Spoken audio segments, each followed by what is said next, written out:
ವಾದಿರಾಜ ವಿಶುದ್ಧವಾಣಿ ವಿಶಿಷ್ಟ ವಿಷ್ಣು ವಿಶೇಷ ಶಂಕರ ವಾಯು ಜಲ ಗಗನ ಅನಲ ಅಣು ಓಂಕಾರ ಬ್ರಹ್ಮಾಂಡ ಆದಿಮಧ್ಯ ಅಂತದ ವ್ಯಾಪ್ತಕ್ಕೆ ಸಚ್ಚಿತ್ ಆನಂದ ಆತ್ಮಜ್ಞಾನಕ್ಕೆ ರೂಪು ನೂರರ ಶುದ್ಧ ಚೈತನ್ಯಕ್ಕೆ ನಮೋ ನಮಃ.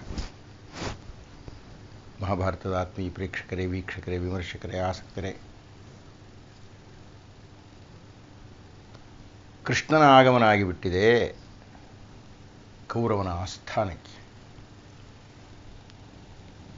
ಕೃಷ್ಣನನ್ನು ಅನುಸರಿಸಿ ಅನೇಕ ಋಷಿ ಮಹರ್ಷಿಗಳೆಲ್ಲ ಬಂದಿದ್ದಾರೆ, ದೇವರ್ಷಿ ನಾರದರ ಸಹಿತ. ಆ ಕೃಷ್ಣನ ಪ್ರಯಾಣವನ್ನು ನೋಡಲಿಕ್ಕೆ ಗಗನದಲ್ಲಿ ದೇವತೆಗಳೆಲ್ಲ ಸೇರಿದ್ದಾರೆ. ಕೃಷ್ಣ ಬಂದ, ಅವನನ್ನು ಭೀಷ್ಮಾಚಾರ್ಯರು ಸ್ವಾಗತಿಸಿದರು. ಆಸ್ಥಾನ ಪ್ರವೇಶ ಮಾಡ್ತಾ ಇದ್ದಾಗೆ ಎಲ್ಲರೂ ಆತನ ಕಾಲಿಗೆ ಬಿದ್ದರು. ತತ್ಕುಮತಿ ಕೌರವನೆಳೆಯದಿದ್ದನು ಸಿಂಹವಿಷ್ಟರವ, ಈತನಿಗೇನು ಬೆಲೆ ಕೊಡೋದು ಅಂತ ಹೇಳಿ ಸಿಂಹಾಸನವನ್ನು ಇಳಿಯದೆ ದುರ್ಯೋಧನ ಅಟ್ಟಹಾಸದಿಂದ ಕೂತಿದ್ದಾನೆ. ಸೆಣಸು ಸೇರದ ದೇವನಿದಿರಲಿ ಮಣಿಯದಾತನ ಕಾಣುತ್ತವೆ, ಧಾರುಣಿಯನೊತ್ತಿದನು ಉಂಗುಟದ ತುದಿಯಿಂದ ನಸು ನಗುತ. ಸಿಂಹಾಸನದ ಮೇಲೆ ದರ್ಪದಿಂದ ಕುಳಿತಿದ್ದಂಥ ದುರ್ಯೋಧನನನ್ನು ನೋಡಿ, ತನಗೆ ಬೆಲೆ ಕೊಡದೇ ಇದ್ದಂಥ ದುರ್ಯೋಧನನನ್ನು ನೋಡಿ ಅವನೇನು ಸಿಟ್ಟು ಮಾಡಿಕೊಳ್ಳಿಲ್ಲ. ಆದರೆ ಅವನು ಪಾಠ ಕಲಿಸಬೇಕಾಗಿದೆ. ಕೃಷ್ಣನ ಪಾತ್ರವೇ ಅಂಥದ್ದು. ನಗುತ್ತನೆ ಹೂವಿನ ಎಸಳಿನಿಂದಲೇ ಕುತ್ತಿಗೆಯನ್ನು ಕತ್ತರಿಸ್ತಕ್ಕಂಥ ಮಹಾಚತುರ ಕೃಷ್ಣ. ಧಾರುಣಿಯನು ಒತ್ತಿದನು ಉಂಗುಟದ ತುದಿಯಿಂದ ನಸು ನಗುತ್ತ. ಬಹಳ ಅದ್ಭುತವಾದ ಪದಪ್ರಯೋಗ ಆ ಸಂದರ್ಭದಲ್ಲಿ. ಹುಸಿ ನಗೆಯನ್ನು ನಗುತ್ತ ಕೃಷ್ಣ ತನ್ನ ಕಾಲಿನ ಹೆಬ್ಬೆರಳಿನಿಂದ ಧಾರುಣಿಯನು ಒತ್ತಿದನು. ಮಣಿಖಚಿತ ಕಾಂಚನದ ಪೀಠದ ಗೊಣಸು ಮುರಿಯಲು ಸುರಸಂದಣಿಗಳಾಯನೆ ಕವಿದು ಬಿದ್ದನು ಹರಿಯ ಚರಣದಲ್ಲಿ. ಕೃಷ್ಣನನ್ನು ನೋಡಲಿಕ್ಕೆ ಗಗನದಲ್ಲಿ ಸೇರಿರತಕ್ಕಂಥ ದೇವತೆಗಳಲ್ಲಿ ಅಂದ್ರಂತೆ ಅದನ್ನು ನೋಡಿ. ಯಾಕಪ್ಪ ಅಂದರೆ ಇವನು ಧಾರುಣಿಯನ್ನು ಒತ್ತಿತಾ ಇದ್ದ ಹಾಗೆ ಆ ದುರ್ಯೋಧನ ಕುಳಿತಿದ್ದಂಥ ಮಣಿಖಚಿತ ಸಿಂಹಾಸನದ ಪೀಠದ ಗೊಣಸು ಮುರಿದುದು. ಒಂದು ಆಧಾರದ ಮೇಲೆ ಸಿಂಹಾಸನ ಕೂತಿದೆ, ಅದೇ ಮುರಿದೋಯ್ತು. ಆ ಗೊಣಸೇ ಮುರಿದೋಯ್ತು, ಆ ಆಧಾರವೇ ಮುರಿದೋಯ್ತು. ಅದು ಮುರಿತಾ ಇದ್ದಾಗೆ ಸಿಂಹಾಸನ ಕೆಳಕ್ಕೆ ಉರುಳಿತು. ಅದು ಉರುಳ್ತಾ ಇದ್ದಾಗೆ ದುರ್ಯೋಧನ ಬಿದ್ದ. ಅಲ್ಲಿ ಮೇಲಿದ್ದಾನೆ, ಮೆಟ್ಲೆಗಳು ದುಡು ಬಂದು ಕೃಷ್ಣನ ಪಾದದ ಮೇಲೆ ಬಿದ್ದ. ಹಾಗೆ ಬಿದ್ದ ದುರ್ಯೋಧನನ ತಲೆಯನ್ನು ಸವರಿ ಎತ್ತಿ ಕೃಷ್ಣ ಹೇಳಿದ, ಧರಣಿಪತಿ ಮೇಲಿರದೆ ಬಹರೇ. ನೀನು ಮೇಲಿದೀಯಪ್ಪ, ನಾನು ಕೆಳಗಿದ್ದೀನಿ, ನನ್ನ ಹತ್ರ ನೀನು ಬರೋಕ್ಕಾಗತ್ತೆಯೇ? ನಾವು ಬಂದೇ ಹರಸು, ನಾನೇ ಬಂದು ನಿನಗೆ ಆಶೀರ್ವಾದ ಮಾಡ್ತಾ ಇದ್ದೆ. ಅದಕ್ಕೆ ದುರ್ಯೋಧನ ವ್ಯಂಗ್ಯವಾಗಿ ಹೇಳಿದ ಬಹಳ ಮುಖ್ಯವಾದಂಥ ಸಂದರ್ಭ. ಮುಂದೆ ಆಗತಕ್ಕಂಥ ಅನಾಹುತಕ್ಕೆ ಕಾರಣವಾದ ಮಾತು ದುರ್ಯೋಧನನದು. ಈ ಕೃಪಣಿ ದ್ರೋಣನಿ ಗಂಗಾ ಕುಮಾರನ ಮನೆಯ ಹೊಗದೆ ಅವಿವೇಕಿ ತೊತ್ತಿನ ಮಗನ ಮನೆಯಲ್ಲಿ ಹಸಿವನೂಕಿದಿರಿ. ನೇರವಾಗಿ ವಿದುರನಿಗೆ ಹೊಡಿತಕ್ಕಂಥ ಮಾತು ಅನ್ನುವಲ್ಲಿಗೆ ನಾವು ನಮ್ಮ ಹಿಂದಿನ ಉಪನ್ಯಾಸವನ್ನು ನಿಲ್ಲಿಸಿದ್ವಿ. ಇಂದಿನ ಉಪನ್ಯಾಸವನ್ನು ಆರಂಭ ಮಾಡೋಣವೇ. ನಾರಾಯಣಂ ನಮಸ್ಕೃತ್ಯ ನರಂಚೈವ ನರೋತ್ತಮಂ ವ್ಯಾಸಂ ವಾಗ್ದೇವೀಂಚೈವ ತತೋ ಜಯಮುದೀರಯೇತ್.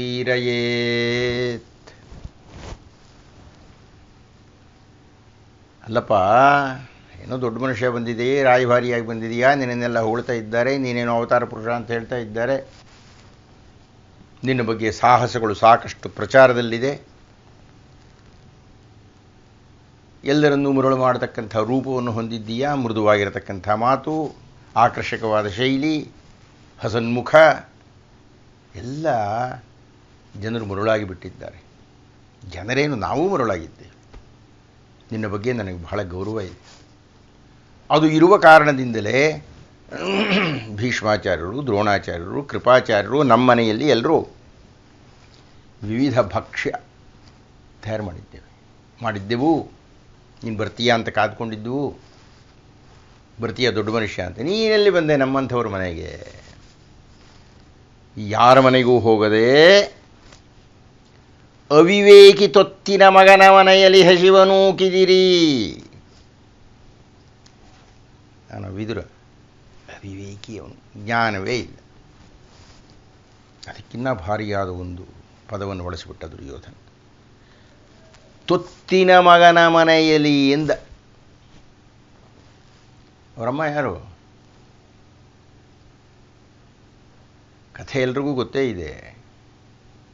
ಸತ್ಯವತಿ ಅಂಬಿಕೆ ಅಂಬಾಲಿಕೆಯರನ್ನು ವ್ಯಾಸ ಮಹರ್ಷಿಗಳ ಹತ್ತಿರ ಪುತ್ರಭಿಕ್ಷೆಗಾಗಿ ಕಳಿಸಿದಾಗ ಆತನ ಘೋರ ರೂಪವನ್ನು ಕಂಡು ಹೆದರಿದಂತಹ ಅಂಬಿಕೆ ಎರಡನೇ ಬಾರಿ ದಾಸಿಯನ್ನು ಕಳಿಸಿದಳು. ಆ ದಾಸಿಗೆ ಹುಟ್ಟಿದವನು ವಿದುರ. ತೊತ್ತಿನ ಮಗ, ದಾಸಿ ಪುತ್ರ ಅವನು. ರಾಜರುಗಳೆಲ್ಲ ಇದ್ದೀವ್ರಿ. ಪಾಠ ಹೇಳ್ಕೊಟ್ಟಿರ್ತಕ್ಕಂಥ ದ್ರೋಣಾಚಾರ್ಯರಿದ್ದಾರೆ, ಕುರುಕುಲ ಪಿತಾಮಹ ಅನ್ನತಕ್ಕಂಥ ಭೀಷ್ಮಾಚಾರ್ಯರಿದ್ದಾರೆ. ನಾನು ಯುವರಾಜನಾಗಿ ನಾನು ಕಾಯ್ತಾ ಇದ್ದೀನಿ. ಇಲ್ಲ, ನಮ್ಮಂಥ ಯಾರ ಮನೆಗೂ ಬರದೆ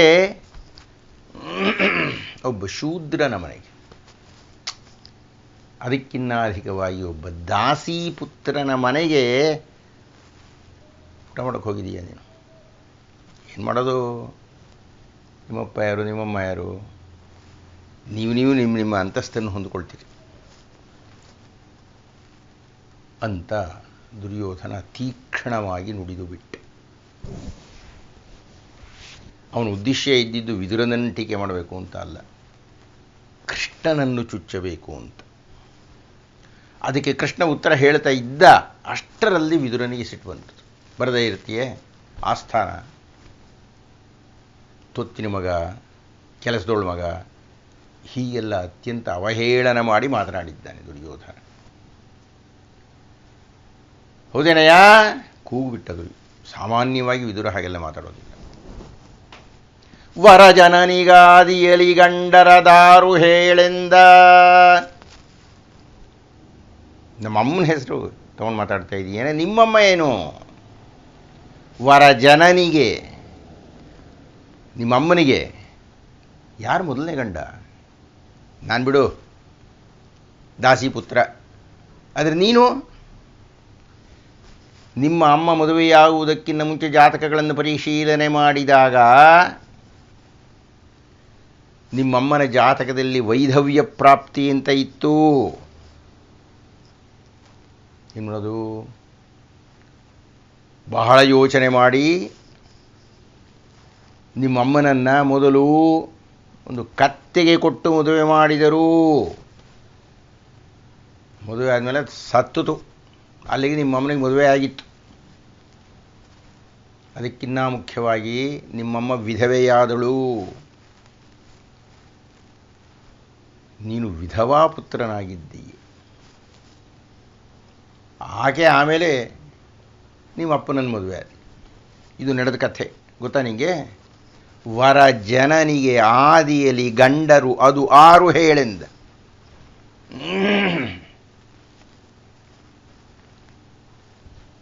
ಮೊದಲನೇ ಗಂಡ ಕತ್ತೆ ಇರಲಿ, ಮೇಕೆ ಇರಲಿ, ಕೆಲವು ಕಡೆ ಮೇಕೆ ಅಂತಲೂ ಬರೆದಿದ್ದಾರೆ. ಮೊದಲನೆಯ ಗಂಡ ಆ ಗಂಡನನ್ನು ಬಿಟ್ಟು ಇನ್ನೊಬ್ಬ ಗಂಡನನ್ನು ಮದುವೆಯಾಗಿ, ಅದು ಅಷ್ಟು ಪ್ರಧಾನವಾದ ಪ್ರಶ್ನೆ ಅಲ್ಲ. ಆದರೆ ನೀನು ವಿಧವಾ ಪುತ್ರ. ನಾನೇನು ಇಷ್ಟು ದಿವಸ ಮಾತಾಡಿರೋದಿಲ್ಲ, ನಮ್ಮಮ್ಮನ ಬಗ್ಗೆ ಮಾತಾಡೋದಲ್ಲ, ನಾನು ನಿನಗೆ ಹೇಳ್ತಾ ಇದ್ದೀನಿ. ಅದಕ್ಕಿನ್ನ ವಿಶೇಷವಾಗಿ ಒಂದು ಮಾತನ್ನು ಹೇಳ್ತೀನಿ, ಗಮನ ಇಡು. ಕಡುಮುಳಿಸಿನಲಿ ಭೀಮ ನಿನ್ನಯ ತೊಡೆಗಳನ್ನು ಮುರಿವ ಸಮಯದೊಳು ತಡೆದು ನಿನ್ನನು ಕಾಯಬೇಕೆಂದುಳುಹಿದೆನು ಧನುವ. ಅವನು ತಪಸ್ಸನ್ನು ಮಾಡಿ ಯಮಧರ್ಮರಾಯನನ್ನು ಒಲಿಸಿ ಏಕೆಂದರೆ ಯಮಧರ್ಮರಾಯನ ಸಾಂಕೇತಿಕವಾಗಿರತಕ್ಕಂಥ ಅಂಶ ತಾನೇ ವಿದುರ. ಯಮಧರ್ಮರಾಯನನ್ನು ಒಲಿಸಿ ದಿವ್ಯವಾದಂಥ ಬಿಲ್ಲನ್ನು ಒಂದನ್ನು ನಾನು ಪಡೆದಿದ್ದೇನೆ. ಆ ಬಿಲ್ಲಿನಿಂದ ಬಾಣವನ್ನು ಅನುಸಂಧಾನ ಮಾಡಿಬಿಟ್ಟರೆ ಅದಕ್ಕೆ ಸೋಲೇ ಇಲ್ಲ. ಕಾಲಪುರುಷ ಆತ ಅನುಗ್ರಹಿಸಿದಂತಹ ಧನುಸ್ಸು. ನಮಗೆ ಗೊತ್ತಿದೆ, 13 ವರ್ಷಗಳ ಹಿಂದೆ ಆಸ್ಥಾನದಲ್ಲಿ ಭೀಮ ಮಾಡಿದಂಥ ಪ್ರತಿಜ್ಞೆ ಏನು ಅನ್ನತಕ್ಕಂಥದ್ದನ್ನು ಎಲ್ಲರೂ ಕೇಳಿದ್ದಾರೆ. ಆತನ ಪ್ರತಿಜ್ಞೆಯಂತೆ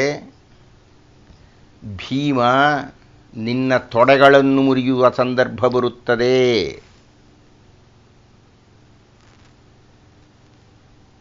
ಆಗ ಎಷ್ಟೇ ಆಗಲಿ ನೀನು ನನ್ನ ಮಗ ಇದ್ದ ಹಾಗೆ. ಆಗ ಭೀಮ ನಿನ್ನ ತೊಡೆಗಳನ್ನು ಮುರಿಯಬೇಕು ಅನ್ನುವ ಸಂದರ್ಭ ಬಂದಾಗ ಕಡು ಮುಳಿಸಿನಲಿ ಭೀಮ ನಿನ್ನಯ ತೊಡೆಗಳನ್ನು ಮುರಿಯುವ ಸಮಯದೋಳು ತಡೆದು ನಿನ್ನನ್ನು ಕಾಯಬೇಕೆಂದುಳುಹಿದೆನು ಧನುವ. ಈ ಬಿಲ್ಲನ್ನು ಆ ಸಂದರ್ಭ ಬಂದಾಗ ಈ ಬಿಲ್ಲನ್ನು ಪ್ರಯೋಗಿಸಿ ಭೀಮ ನಿನ್ನ ತೊಡೆಗಳನ್ನು ಮುರಿಯುವ ಕ್ಷಣದಲ್ಲಿ ಈ ಬಿಲ್ಲಿನಿಂದ ಪ್ರಯೋಗ ಮಾಡಿ ನಾನು ಅಡ್ಡ ಹಾಕಬೇಕು ಅಂತ ಇದ್ದೆ. ನಿನ್ನಯ ತೊಡೆಗಳನ್ನು ಮುರಿಯುವ ಸಮಯದೊಳು ನಿನ್ನನ್ನು ಕಾಯಬೇಕು ಎಂದು ಉಳುಹಿದೆನು ಧನುವ. ಆ ಧನುಸ್ಸನ್ನು ಇಲ್ಲಿಯ ತನಕ ಜೋಪಾನವಾಗಿಟ್ಟುಕೊಂಡಿದ್ದೇನೆ. ಈ ಧನುಸ್ಸು ಆದರೆ ಕೆಡೆ ನುಡಿಸಿಕೊಂಡಿನ್ನು ಕಾವೆನೆ.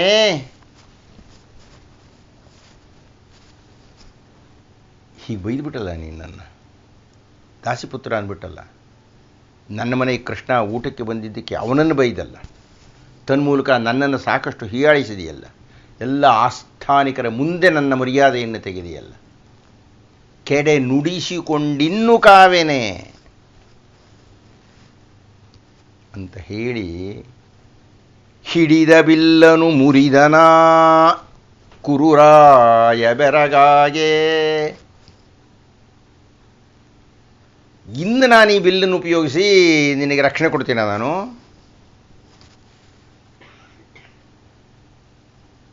ಇನ್ನು ನಿನ್ನನ್ನು ಕಾಯ್ತೀನ? ಇನ್ನು ನಾನು ನಿನ್ನನ್ನು ರಕ್ಷಿಸ್ತೀನ? ನನಗೆ ಬೆಲೆ ಕೊಡದೇ ಇದ್ದಂಥ ನಿನ್ನ ರಕ್ಷಣೆಗೆ ನಾನು ಯಾಕೆ ಒದ್ದಾಡಬೇಕಾಗಿದೆ ಅಂತ ಹೇಳಿ ತನ್ನ ಕೈನಲ್ಲಿ ಇದ್ದ ಬಿಲ್ಲನ್ನು ವಿದುರ ಮುರಿದಾಕ್ತ ಕ್ರೂರಾಯ ಬೆರಗಾಗಿ. ಬರೀ ದುರ್ಯೋಧನ ಅಷ್ಟೇ ಅಲ್ಲ, ಭೀಷ್ಮರು, ದ್ರೋಣರು, ಕೃಪರು, ಅಶ್ವತ್ಥಾಮ, ದುಶ್ಯಾಸನ, ದುರ್ಯೋಧನ, ಕೊನೆಗೆ ಧೃತರಾಷ್ಟ್ರ ಎಲ್ಲರೂ ನಡುಗಿಬಿಟ್ಟರು ಆ ಪ್ರಕರಣವನ್ನು ಕೇಳಿ ಕಂಡು.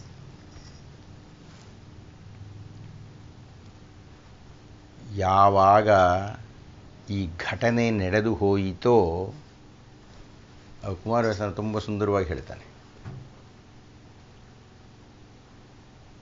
ಮನದ ಒಳಗೆ ನಗೂತ ಮಧುಸೂದನನು ನುಡಿದನು. ಕೃಷ್ಣ ಮನಸ್ಸಿನಲ್ಲೇ ನಕ್ಕನಂತೆ. ಆ ಒಂದು ಹೇಳಿಕೆಯಲ್ಲಿ ಕೃಷ್ಣ ಯಾಕೆ ಬಂದ ಅನ್ನುವ ಹೊಸ ಕಾರಣವೊಂದು ನಮಗೆ ಹೊಳೆಯುತ್ತೆ. ಕೃಷ್ಣ ಸಂಧಾನಕ್ಕೂ ಬಂದಿದ್ದಾನೆ. ಆದರೆ ನಾವೆಲ್ಲ ಮಾತಾಡಿದ್ದೇವೆ, ಅವನ ಉದ್ದೇಶ ಸಂಧಾನವಲ್ಲ, ಯುದ್ಧವೇ. ತಪ್ಪು ಮಾಡಿದ ಕೌರವನಿಗೆ ಶಿಕ್ಷೆ ಆಗಬೇಕು. ಆದರೂ ಶಿಷ್ಟಾಚಾರಕ್ಕೆ ಅನುಗುಣವಾಗಿ ಎಲ್ಲರೂ ನೋಡ್ತಾ ಇದ್ದ ಹಾಗೆ ನಾನು ಸಂಧಾನಕ್ಕೆ ಪ್ರಯತ್ನ ಪಡ್ತೀನಿ. ಅವನೊಪ್ಪಲ್ಲ. ಅಕಸ್ಮಾತ್ ಒಬ್ಬೋದೇನೋ ಯಾರಿಗೆ ಗೊತ್ತು. 100ರಲ್ಲಿ 0.00 ಸಹಸ್ರಾಂಶ 1 ಭಾಗ ಅಕಸ್ಮಾತ್ ಒಪ್ಪುತ್ತಾನೇನೋ, ಒಪ್ಪಲ್ಲ. ಆದ್ದರಿಂದ ಯುದ್ಧ ಖಚಿತ. ತನಗೆ ಅತ್ಯಂತ ಆಪ್ತನಾಗಿರತಕ್ಕಂಥ ಭೀಮ ಮಾಡಿರತಕ್ಕಂಥ ಪ್ರತಿಜ್ಞೆಯಿಂದ ದುರ್ಯೋಧನನ ತೊಡೆ ಮುರಿಯಲೇಬೇಕಲ್ಲ. ಹಾಗೆ ಮುರಿಯದೆ ದ್ರೌಪದಿ ತನ್ನ ಬಿಚ್ಚಿದ ಕೇಶವನ್ನು ಕಟ್ಟುವುದು ಇಲ್ಲವಲ್ಲ. ಆದ್ದರಿಂದ ಅದೆರಡೂ ಆಗಲೇಬೇಕು. ಆದರೆ ಕೃಷ್ಣನಿಗೆ ಗೊತ್ತಿತ್ತು ವಿದುರನ ಹತ್ತಿರ ಇಂಥದ್ದೊಂದು ಬಿಲ್ಲು ಇದೆ ಅಂತ. ಹೀಗಾಗಿ ಕೃಷ್ಣ ಹಸ್ತಿನಾವತಿಗೆ ಅನುಸಂಧಾನಕ್ಕೆ ಬಂದಿದ್ದು ಆ ಯಾವುದಕ್ಕೂ ಅಲ್ಲ, ಅವನು ಬಂದಿದ್ದು ವಿದುರನ ಹತ್ತಿರ ಇರತಕ್ಕಂಥ ಬಿಲ್ಲನ್ನು ಮುರಿಸಬೇಕು ಅಂತ. ವಿದುರನ ಮನೆಗೆ ಕೃಷ್ಣ ಊಟಕ್ಕೆ ಹೋದದ್ದು ಭಕ್ತಿಯಿಂದ ಇರಬಹುದು, ಆದರೆ ಅದಕ್ಕಿನ್ನ ಹೆಚ್ಚಾಗಿ ರಾಜಕಾರಣದ ದೃಷ್ಟಿಯಿಂದ ಹೋದ. ದುರ್ಯೋಧನ ಹಣೆ ಬರಹ ಗೊತ್ತೇ ಇದೆ. ವಿದುರನ ಮನೆಗೆ ಹೋಗಿದ್ರೆ ದುರ್ಯೋಧನ ಕೂಗಾಡ್ತಾನೆ. ಹಾಗೆ ಕೂಗಾಡಿದರೆ ವಿದುರನ ಸಿಟ್ಟು ಬರುತ್ತೆ. ಅಕಸ್ಮಾತ್ ಸಿಟ್ಟು ಬಂದಾಗ ವಿದುರನೇನಾದರೂ ಆ ಬಿಲ್ಲನ್ನು ಬಳಸಲ್ಲ ಅಂತ ಹೇಳಬಹುದೇನೋ. ಇದು ಕೃಷ್ಣನ ಯೋಜನೆ. ಅದರಂತೆ ನಡೆದೇ ಹೋಯ್ತು. ಮನದಲ್ಲಿ ನಗುತ್ತ ಮಧುಸೂದನನು ನುಡಿದನು. ಒಳಗೇ ನಕ್ಕನಂತೆ. ಬಹಳ ಸಂತೋಷವಾಯಿತು, ತಾನು ಬಂದ ಕಾರ್ಯ ಆಯಿತು ಅಂತ. ಅಯ್ಯೋ ಪೆದ್ದಣ್ಣ, ಕೃಷ್ಣ ದುರ್ಯೋಧನನಿಗೆ ಹೇಳ್ತಾನೆ, ಮನುಷ್ಯರು ಮನೆಯಲ್ಲಿ ಊಟ ಮಾಡುವುದ ಸಂದರ್ಭವನ್ನು ಬಿಟ್ಟರೆ, ಊಟ ಮಾಡಲೇಬೇಕು ಮನೆಯಲ್ಲಿ ಮಾಡೇ ಮಾಡ್ತಾರೆ, ಅದನ್ನು ಬಿಟ್ಟರೆ ಹೊರಗಡೆ ಊಟ ಮಾಡುವ ಸಂದರ್ಭ ಬಂದರೆ 2 ಸಂದರ್ಭ ಬರಬೇಕು. ನೀತಿ ಇರೋದು ಹಾಗೆ. ಒಂದು, ಯಾರೋ ಸ್ನೇಹಿತರ ಮನೆಯಲ್ಲಿ ಪ್ರೀತಿಯಿಂದ ವಿಶ್ವಾಸದಿಂದ ಊಟ ಮಾಡ್ತಕ್ಕದ್ದು. 2ನೇದು, ಆಪತ್ಕಾಲದಲ್ಲಿ ಎಲ್ಲಾದರೂ ಊಟ ಮಾಡ್ತಕ್ಕಂಥದ್ದು. ನನಗೆ ಅಂಥ ಸಂದರ್ಭ ಬಂದಿಲ್ಲ. ಮೊದಲನೇ ಸಂದರ್ಭಕ್ಕೆ ಅನುಗುಣವಾಗಿ ನೀನು ಮಿತ್ರನಲ್ಲ, ನನಗೆ ಆಪ್ತರಾಗಿರತಕ್ಕಂಥ ಪಾಂಡವರಿಗೆ ನೀನು ಶತ್ರು. ಶತ್ರುವನ್ನು ಒಳಗೂ ಸೇರಿಸಬಾರದು, ಶತ್ರುವಿನ ಮನೆಯಲ್ಲಿ ಊಟವನ್ನೂ ಮಾಡಬಾರ್ದು. ಅದು ನೀತಿ. ಹೇಗಪ್ಪ ಊಟ ಮಾಡಲಿ ನಿನ್ನ ಮನೆಯಲ್ಲಿ? ಇನ್ನು 2ನೇದು, ಆಪತ್ತು ಅಥವಾ ವಿಪತ್ತು ಇದ್ದಾಗ ಊಟ ಮಾಡಬಹುದು. ಅಂಥದ್ದು ನಂಗೆ ಬರೋದೇ ಇಲ್ಲ, ನಂಗೆ ಸಂಬಂಧವೇ ಇಲ್ಲ. ನನಗೆ ಯಾವ ಆಪತ್ತು ನನಗೇನು ಧಕ್ಕೆ ಮಾಡಲ್ಲ. ಅಂಥ ಸಂದರ್ಭದಲ್ಲಿ ನಿನ್ನ ಮನೆಯಲ್ಲಿ ಯಾಕಪ್ಪ ಊಟಕ್ಕೆ ಬರಲಿ ನಾನು? ಇದು ತರ್ಕಬದ್ಧವಾಗಿ ಕೃಷ್ಣ ಹೇಳಿದ್ದನ್ನು ದುರ್ಯೋಧನ ಒಪ್ಪಿಕೊಳ್ಳೋಕ್ಕೆ ಸಿದ್ಧ ಇಲ್ಲ. ಆಯ್ತು ಬಿಡ, ನಿನ್ನ ಹಣೆ ಬರವೇ ಅಷ್ಟು. ನೀನು ಅಲ್ಲಿಗೂ ದುರ್ಯೋಧನನ ಕೊಂಕು ತಪ್ಪೋದಿಲ್ಲ, ಯಾಕೆಂದರೆ ಅವನು ದುರ್ಯೋಧನ. ನೀನು ಜಾರೆಯರ ಸ್ನೇಹಿತ, ವೇಶ್ಯ ಸ್ತ್ರೀಯರ ಸಂಪರ್ಕ ನಿನಗೆ. ರಾಸಲೀಲೆಯನ್ನು ಮಾಡಿದವನು ನೀನು. ಆ ಗೋಪಿಕಾ ಸ್ತ್ರೀಯರೆಲ್ಲ ಏನು ಅವರಿಗೆಲ್ಲ ಮದುವೆ ಆಗಿದೆ, ಅವರ ಸಂಪರ್ಕ ಹೊಂದಿದೀಯ ನೀನು. ಇನ್ನಾಕೆ ದ್ರೌಪದಿ ಅಷ್ಟು ಜನರ ಜೊತೆಗೆ ಸಂಪರ್ಕ ಇಟ್ಕೊಂಡಿದ್ದಾಳೆ. ಚೆನ್ನಾಗಿದೆ ಇಬ್ಬರೂ. ಆಯ್ತಾಯ್ತು, ನಿನ್ನ ಹಣೆ ಬರ, ಅದು ಏನು ಬಂದಿದೆಯಾ ಹೇಳ್ಬಿಡು ಬೇಗ. ಕೃಷ್ಣ ಎದ್ದು ನಿಂತ, ಗಂಭೀರವಾಗಿ ಸಭೆಯನ್ನು ಉದ್ದೇಶಿಸಿ ಮಾತನಾಡಿದ. ದುರ್ಯೋಧನನನ್ನು ಕೇಂದ್ರೀಕರಿಸಿ ತನ್ನ ಭಾಷಣವನ್ನು ಆರಂಭ ಮಾಡಿದ. ನೋಡಪ್ಪ ದುರ್ಯೋಧನ, ಸಜ್ಜನರು, ಸೌಶೀಲ್ಯವಂತರು, ಸಾತ್ವಿಕರು, ನಿಜವಾದ ಧರ್ಮ ಪ್ರಭುಗಳು ನಡೆಯತಕ್ಕಂಥ ದಾರಿ ಏನು ಅಂದರೆ ಕೊಟ್ಟ ಮಾತು ಉಳಿಸ್ಕೋಬೇಕು, ನುಡಿದಂತೆ ನಡೆಯಬೇಕು. ಪಾಂಡವರು ಮಹಾಶಕ್ತರಿದ್ದಾರೆ, ನೀನು ಮಹಾವೈಭವದಿಂದ ಇದ್ದೀಯ. ಅವರು ಇಷ್ಟು ಕಾಲ ವನವಾಸ ಅಜ್ಞಾತವಾಸಗಳನ್ನು ಮಾಡಿ ಬಂದರೆ ಅವರ ಅರ್ಧ ರಾಜ್ಯವನ್ನು ಕೊಡ್ತೀನಿ ಅಂತ ಹೇಳಿದೆ. ಸಭಾಸದರೆಲ್ಲ ದಯವಿಟ್ಟು ಕೇಳಿಸ್ಕೊಳ್ಳಿ ಈ ಅಂಶವನ್ನು. ಇದು ಒಪ್ಪಿಗೆ ಆಗಿರತಕ್ಕಂಥ ಒಪ್ಪಂದ. ಈಗ ಅವರು ತಮ್ಮ ಎಷ್ಟೇ ಕಷ್ಟ ಇದ್ದರೂ, ಏನೇನೇ ಸಮಸ್ಯೆಗಳಿದ್ದರೂ, ಎಷ್ಟೇ ತೊಡರುಗಳಿದ್ದರೂ ಎಲ್ಲವನ್ನೂ ಮುಗಿಸಿ ನಿನಗೆ ಮಾತು ಕೊಟ್ಟಿದ್ದಂತೆ ಬಂದಿದ್ದಾರೆ. ಈಗ ನೀನು ಅವರಿಗೆ ಅರ್ಧ ರಾಜ್ಯವನ್ನು ಕೊಡಬೇಕು. ಹಾಗೆ ಕೊಟ್ಟರೆ ಏನಾಗುತ್ತೆ ಅಂದರೆ ಅವರು ನಿನ್ನ ಜೊತೆಗೆ ಸ್ನೇಹದಿಂದ ಇರ್ತಾರೆ. ಯಾವಾಗ ಅವರ ಜೊತೆಗೆ ನಿನ್ನ ಸ್ನೇಹ ಇರುತ್ತೋ ಆಗ ಬೇರೆಯವರು ಯಾರೂ ನಿಮ್ಮನ್ನು ಮಾತಾಡ್ಸೋಕ್ಕಾಗೋದಿಲ್ಲ. ಒಗ್ಗಟ್ಟಿನಲ್ಲಿ ಬದುಕಿದರೆ ಅದಕ್ಕೆ ಅರ್ಥ ಇದೆ, ಅದಕ್ಕೆ ಬೆಲೆ ಇದೆ, ಅದಕ್ಕೆ ಬಹಳ ಕಾಲ ಬದುಕಿರುತ್ತೆ ಅದು. ಆದ್ದರಿಂದ ಕೊಡು, ಅರ್ಧ ರಾಜ್ಯವನ್ನು ಕೊಡು. ಕೊಡಲಯ್ಯ, ನಾನು ನಿಜ, ನಾನು ಪಾಂಡವರನ್ನು ವಿರೋಧಿಸುತ್ತೇನೆ, ಅವರ ಜೊತೆಗೆ ದ್ಯೂತವನ್ನು ಆಡಿದ್ದೇ ಅವರ ರಾಜ್ಯವನ್ನು ಕಿತ್ಕೋಬೇಕು ಅಂತ ಎಲ್ಲ ಒಪ್ಕೊಳ್ತೀನಿ. ಅವರೇನು ಬ್ರಾಹ್ಮಣರ ಬೇಡೋದಕ್ಕೆ? ಕ್ಷತ್ರಿಯರು. ಭೂಮಿ ಬೇಕಾ? ರಾಜ್ಯ ಬೇಕಾ? ಯುದ್ಧ ಮಾಡಬೇಕಯ್ಯ. ಯುದ್ಧ ಮಾಡಿ ತೆಗೆದುಕೊಳ್ಳಬೇಕೇ ವಿನಃ ಕೇಳುವುದಲ್ಲ. ನಿನ್ನ ಮಧ್ಯ ಕಟ್ಕಳಿಸ್ಬಿಟ್ಟು ಇಸ್ಕೊಂಡು ಬರಪ್ಪ ಅದು ಸ್ವಲ್ಪ ಅಂತ ಕೇಳೋದಲ್ಲ. ಅದು ಯುದ್ಧ ಮಾಡಬೇಕು. ಕ್ಷತ್ರಿಯನಾಗಿರೋನು ಯುದ್ಧ ಮಾಡಿ ಗೆಲ್ಲಬೇಕು. ಕೃಷ್ಣ ಹೇಳಿದ, ಆ ರೀತಿ ಮಾತಾಡಬೇಡ, ನಾನು ಪ್ರಾರ್ಥನೆ ಮಾಡ್ತಾ ಇದ್ದೇನೆ, ದಯವಿಟ್ಟು ಒಳ್ಳೆ ಮನಸ್ಸು ಮಾಡು. ಆಯಿತು, ನಾನು ಒಪ್ಪಿಸ್ತೀನಿ ಅವರನ್ನೆಲ್ಲ. ಒಂದು 5 ಊರುಗಳನ್ನು ಕೊಡಯ್ಯ. ಕುಶಸ್ಥಲ, ವೃಕಸ್ಥಲ, ಅವಂತಿ, ವಾರಣಾವತ, ಅವರು 4 ಹೇಳಿದ್ದಾರೆ. ಅದರ ಜೊತೆಗೆ ನೀನು ಇಷ್ಟಪಟ್ಟಿದ್ದು ಒಂದು ಕೊಡು. ಯೋಧನ ಹೇಳಿದ, ನೀನೇನು ಮಾತು ಅಂತ ಆಡ್ತಾ ಇದ್ದೀವಿ? ಇವು ಯಾವುದವೆಲ್ಲ ಊರುಗಳು? ಬೇಡುವ ಊರುಗಳೆಲ್ಲ ನಮ್ಮ ನಾಡ ತಲೆಮಂಡೆಗಳು. ನಮ್ಮ ಹಸ್ತಿನಾವತಿಯ ಪ್ರಧಾನವಾಗಿರತಕ್ಕಂಥ 5 ತಲೆಗಳಿದ್ದಂತೆ ಅವು. ಅವನು ಕೊಟ್ಬಿಡಲ ನಿನಗೆ? ಕೊಟ್ಬಿಟ್ರೆ ಹಸ್ತಿನಾವತಿ ಎಲ್ಲಿರುತ್ತೆ ಆಮೇಲೆ? ಎಂಥ ಸಲಹೆ ಕೊಡ್ತಾ ಇದೀಯ ನೋಡು. ಬೇಡ್ತೀನಿ ಅಂತಿದೀಯ. ನೀನು ಬೇಡೋದು ನನಗೆ ಗೊತ್ತಿಲ್ವಾ? ಪಾಪ ಏನೋ ಬಲಿಚಕ್ರವರ್ತಿ ನಿನಗೆ ಒಂದಷ್ಟು ಜಮೀನು ಕೊಡ್ತೀನಿ ಅಂದರೆ 3 ಡೇ ಇಡ್ತೀನಿ ಅಂಥೇಳಿ ಅವನ ತಲೆನೇ ತೆಗೆದುಬಿಟ್ಟೆ ನೀನು. ನಾನೇನಾದರೂ ನಿನ್ನ ಮಾತನ್ನು ಒಪ್ಕೊಂಡು ಈ 5 ಊರುಗಳನ್ನು ಕೊಟ್ಟರೆ ನಾನು ಬದುಕ್ತೀನ? ಆಯ್ತಪ್ಪ, ನಾನು ಹೇಗಾದರೂ ಒಪ್ಪಿಸ್ತೀನಯ್ಯ. 5 ಊರುಗಳು ಬೇಡಯ್ಯ, 5 ಹಳ್ಳಿ ಕೊಡಯ್ಯ. 5 ಹಳ್ಳಿಗಳನ್ನಾದರೂ ಕೊಡಪ್ಪ. ದುರ್ಯೋಧನ ಹೇಳಿದ, 5 ಊರು ಕೊಡಲ್ಲ, 5 ಹಳ್ಳಿಯೂ ಕೊಡಲ್ಲ. ನೆಲನ ಕಡೆಯಲಿ ಮುಳ್ಳು ಮೊನೆ ಉಚ್ಚಳಿಪ ಧರಣಿಯ ನಿತ್ತೆನಾದೊಡೆ ಬಳಿಕ ನೀನಗು ಹೋಗು ಕದನವ ಕೊಂಡು ಬಾ ಎಂದ.